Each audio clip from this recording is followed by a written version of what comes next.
We are on a month-long journey. A journey asking a question: if you only had 30 days, 1 month for certain, you knew it for certain, 30 days to live, how would that change your life? We're trying to really lean into what the Bible asks us to do to teach us to count our days, to come to the wisdom of God and understand the meaning and purpose of our lives. Now, it's surprising to me that not a single person in here had the foresight this week to set aside a few days. None of you went, if I only spend 4 days this week, I'll have 3 extra when I get to the end. No, everybody, every one of you squandered 7 days. You spent the whole week this past week. Even I did. Now, even some of us tried to spend 8, 9 days this past week, but you know what? We still only spent 7. Now, that brought a little bit of harm to us, but we each only get 7 days each week. We all have the same amount of time, and we spend it at the same rate. There's no saving. There's no storing it up. It's gone. You have spent that week, and now you only have 9 days left. What if February 6th was going to be your last day on this planet? You knew it for sure, for certain. February 6th, you were done. You only have 9 days. Did anyone this past week build some bridges? Did anybody seek forgiveness, offer forgiveness, bring some healing to some relationships? Your time is coming close. It's a bit inconceivable for us to really wrap our minds around this, of going 9 more days. We are enamored with this idea of just going, we're going to go on and on. But what this question does, and certainly what the reality of someone in that situation, what it does is it strips away some of the truths that we believe. It stirs up some fundamental questions. Questions of when you come down to your final days, well, who was I in this time? Who am I? What have I mattered? David wrote some similar questions in Psalms 8. He looked out into the starry host and it was just kind of feeling the sense of the immensity of the universe and how small he was. And he pondered, who is man that you are mindful of him, Lord? That you would even give any thought to us. We are so small. When we come up against the reality of the end of our days, we can feel small. We can wonder, who are we? Who were we? What am I all about? There's a movie that I liked back in I think it was 80s, maybe early 90s, called The Doctor. This doctor, he was the top of the heap. He was one of the best doctors in his hospital. He had a great life. He had a great wife, great friends. He was a fixer. People come to him with problems. He fixes them, wang bang, I'm a surgeon. That's what I do. He was on top of life. He understood how it worked. He understood how things were going well for him. He had himself well positioned. He had certain truths about life that he thought, I've got this figured out, and that's how I go about my days. Until he became the patient. Until he had to face, maybe I'm coming to the end of my days, and what does that mean? And the movie is a journey of him processing this and meeting other patients, and not just this kind of somber, I'm kind of sad, how do I deal with this, but this unwinding of how he understood his life, the truths that he had lived by, to now come to a deeper understanding and reality of life. The Bible emphatically reminds us of how limited our knowledge is, how limited our understanding is about the life. We think we have it all together, but we really don't. Some people have a little more figured out than others, but nobody has this whole thing figured out. I love how Paul puts it in 1 Corinthians 13.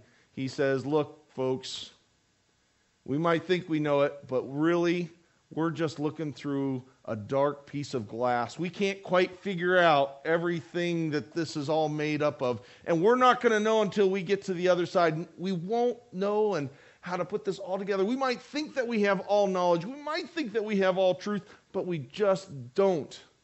We're going to all get to the other side and go, oh, okay. That's what that meant. Oh, that's what I should have been doing. We're imperfect in our knowledge.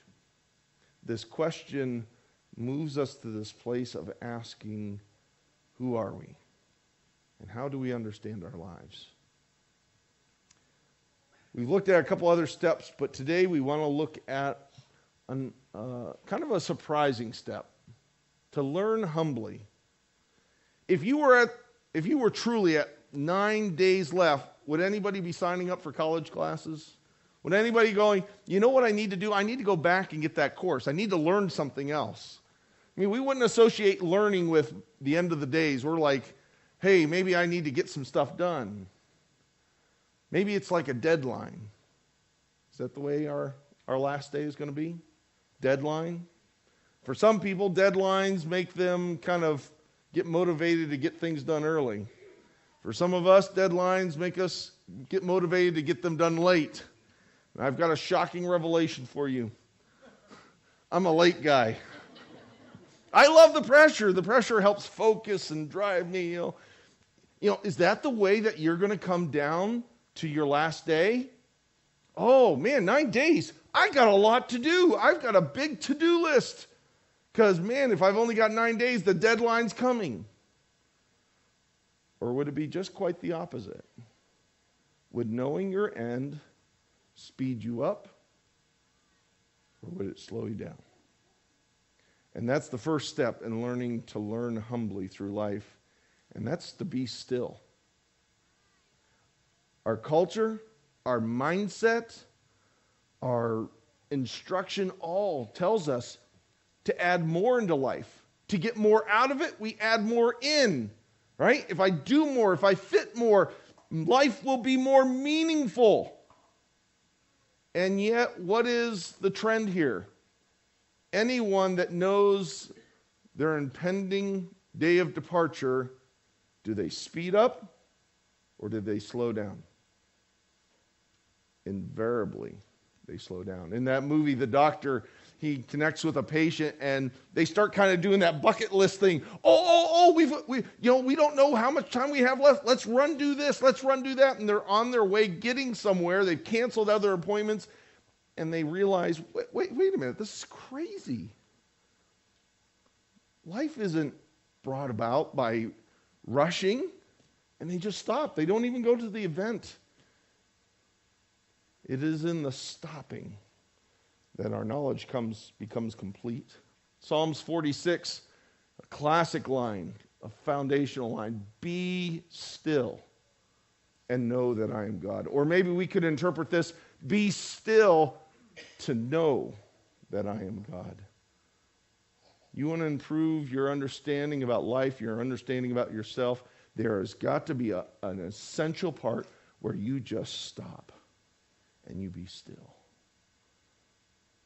Certainly there is room for the going and the doing, and life is full of all that, but there must be a place that God says, unless you are still, you can't know me, and in a deep way, you will never know you. You must create this place to being still. That seems counterintuitive to us, but that's exactly how it plays out. Those that know, that really know, they slow down. They don't speed up. They savor the moments. They say, it's time for reflection. It's time to think. God has built this right into our lives. He doesn't wait for us to get to the end. God gave us this gift. He says, 6 days, go, do. 7th day, stop, be still. Know that there's nothing else that you need to add to this. but to be in a place of quiet. How often have you taken quiet in your life? It's hard for me. I try to give the kids to the wife and say, I need my time to be quiet. But it's tough to carve that out, and yet this is an essential part of it. Why should we wait until the end? Let's embrace this reality right now. When we do that, that allows us then to be open about a new truth about ourselves. Now, you got to be careful here, because we might go, okay, you know what? I've got imperfect knowledge of a lot of things, of physics or math or what the connection card song is, or, but I know me. I'm not confused about me. I know the utter truth. Here's what Paul wrote in one of his letters about himself. He said, I care very little if I'm judged by you or by anyone else. We know that sentiment. Who are you to tell me what I am? Who are you to judge me? You've got imperfect knowledge. You don't understand what I've been through. You don't understand what I'm thinking and feeling and why I've decided the way I've decided. We get that. It's the next line. It matters very little to me whether I'm judged by you or by anyone else. Shoot, I don't even judge myself. Now be clear. My conscience is clear. But that doesn't mean that I'm innocent. What's Paul saying there? That's a powerful statement. He's recognizing just because I think I know something doesn't mean that I really know it. God alone judges. God alone knows the truth of who we are, the truth of our life. If we're going to get this isn't just about self-reflection, but this is a reflection where we invite God into our life, the true holder of truth that can say, I see the whole thing and I know who you are and where you are. This is exactly what the psalmist does back in Psalm 139, a great chapter. I invite you to read it. He ends that chapter by saying, search me, God. Know my anxious thoughts. Test me and know my anxious thoughts. See if there's any offensive way in me and lead me in the way of everlasting. We need God's truth into our lives to get this set right, to be able to answer these questions and say, yeah, I'm on the right course. Now, this isn't more than just kind of the Sunday school answer here. This is saying, well, you got to know God. There's a real battle here, folks. I want to read a quote to you from the book on this, that this comes out of. It says, every one of our days, not just even coming to the end, is a battle over identity, of who you are. And we have an enemy that wants to come along and whisper untruth. That's how the Bible identifies our enemy, the one who deals in lies, the one who untangles the truth. He writes, Satan comes to us and whispers, you are not valuable. God can't use you. He can never use you. In fact, God is ashamed of you because you've blown it. Not just once, not just twice, 3, 4, 5 times. You're not worth much anymore. God has put you on the shelf because you failed to live up to what He has hoped for you. You're not talented enough. God uses other people. He doesn't use you. God can't use you. You're not spiritual enough. You're not smart enough. You're not committed enough. You're not strong enough. And on it goes. This is what the enemy wants to do. He moves us into this place where we doubt and we regret. But God doesn't do that. He invites us to this place of going, be still.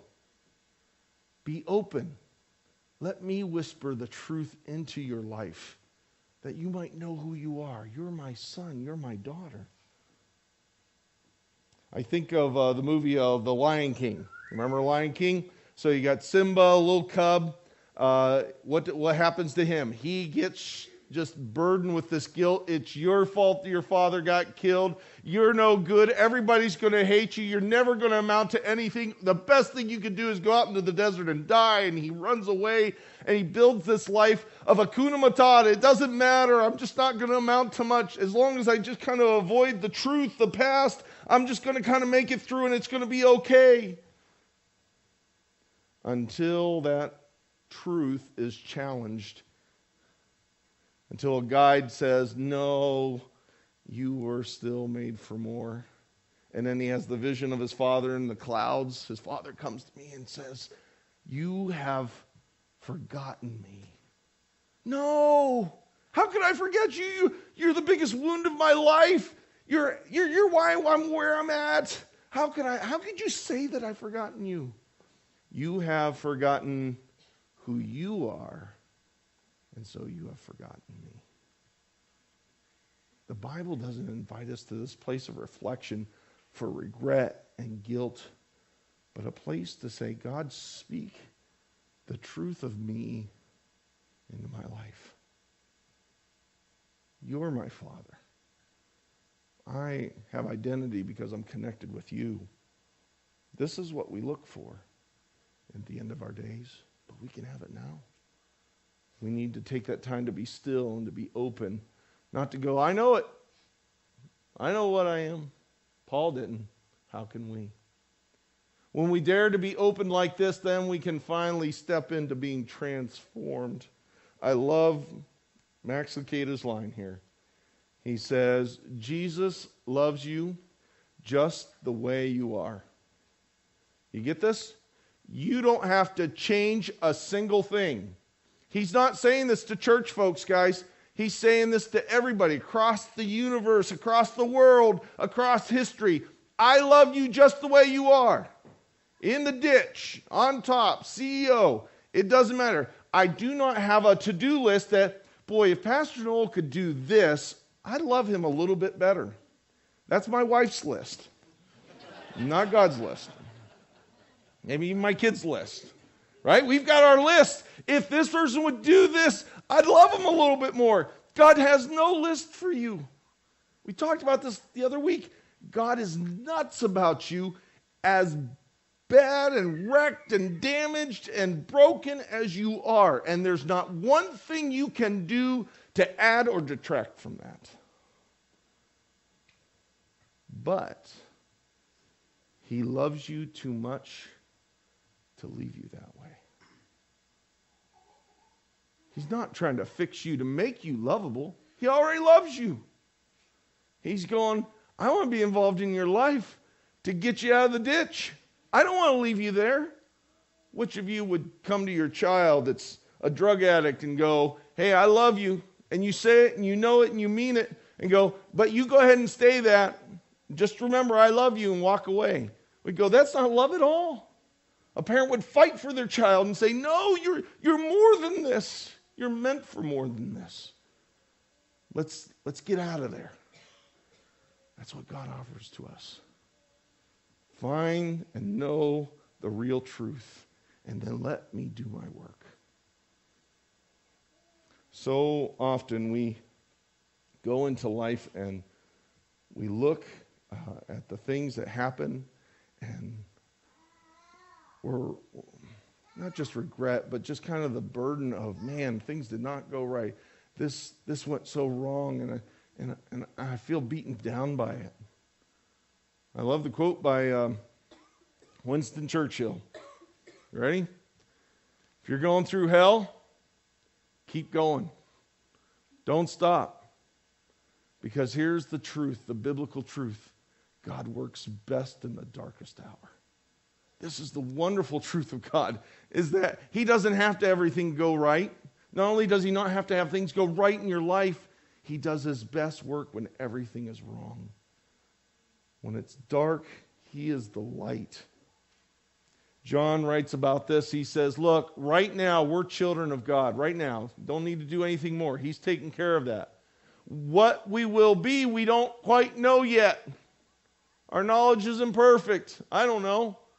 But this is what we do know, that when Christ appears, We're going to be like him because we're going to see him as he is. We are going to be connected to him.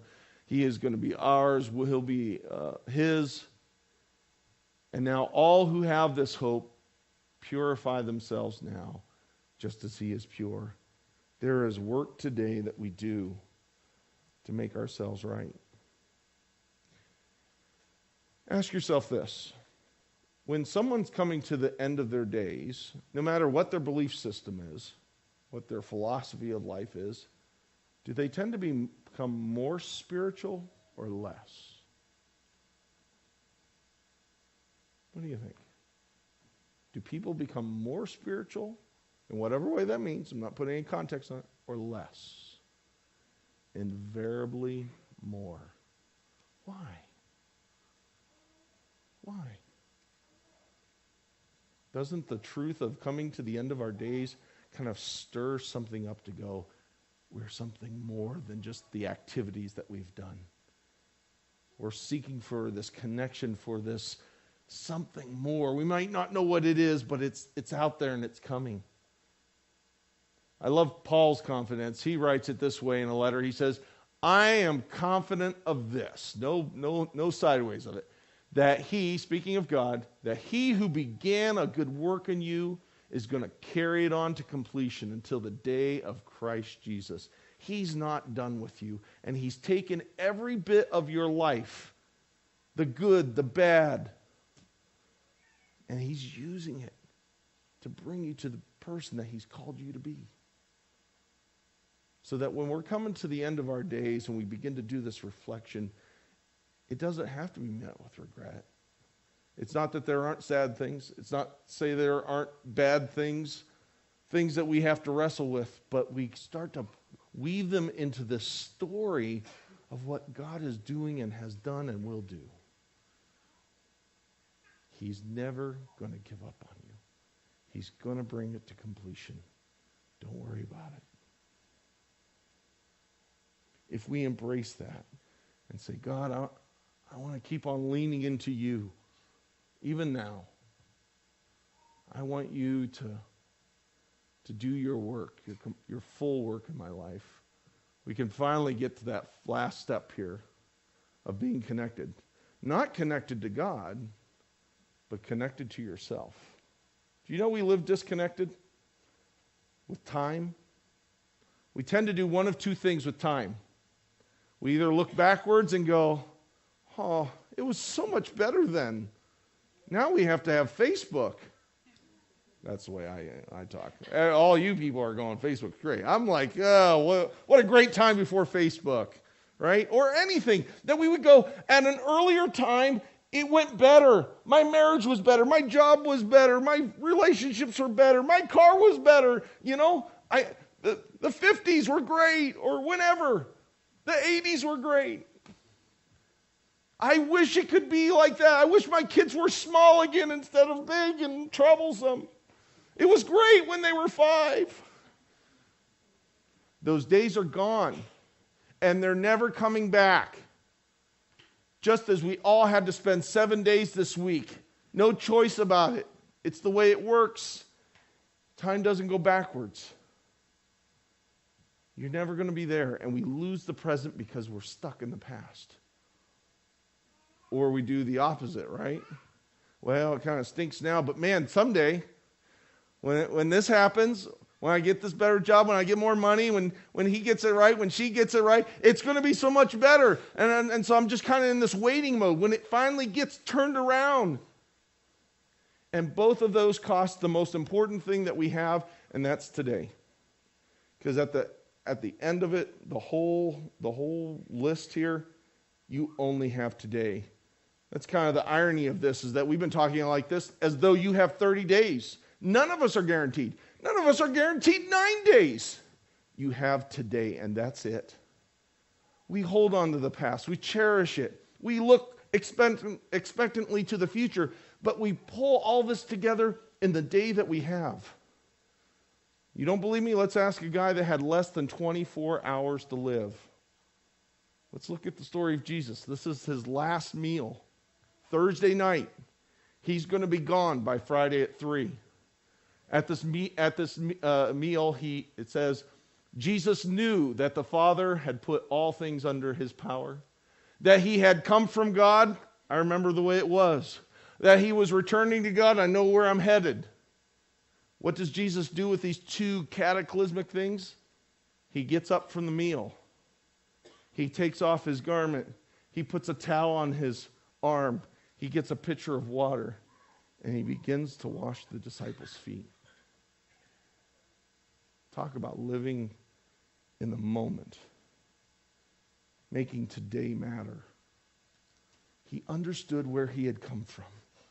He understood where he was going, and out of that came this ultimate act of service and love that he leaves to us. He says, if I have done this, you should do the same. When we take time to be still, when we are open to God's truth about us, when we allow him to do his transformation, what it does is it reconciles us in time to the past, to the future. We're not longing or waiting. We're here because this is the story. And we can live, and we can serve, and we can love, and we can find the meaning that we were made for right here. I think one of the best exercises to really bring this home to us is to write a letter. Not to a long-lost friend, not to an estranged family member, not to encourage someone. It's to write a letter to yourself, to your former self, your younger me. What would you tell yourself when you were 10, 15, and going through the crazy time of teenagehood, or at 20 you're making life decisions, or at 30 when you're married and you're having kids? What would you speak? To write a letter to yourself begins to reconcile time, and it brings you to this place of there's a larger story that I'm connected to because I belong to the one that has loved me and gave himself for me. I want us to finish our time here with a video from Mercy Me called Dear Younger Me.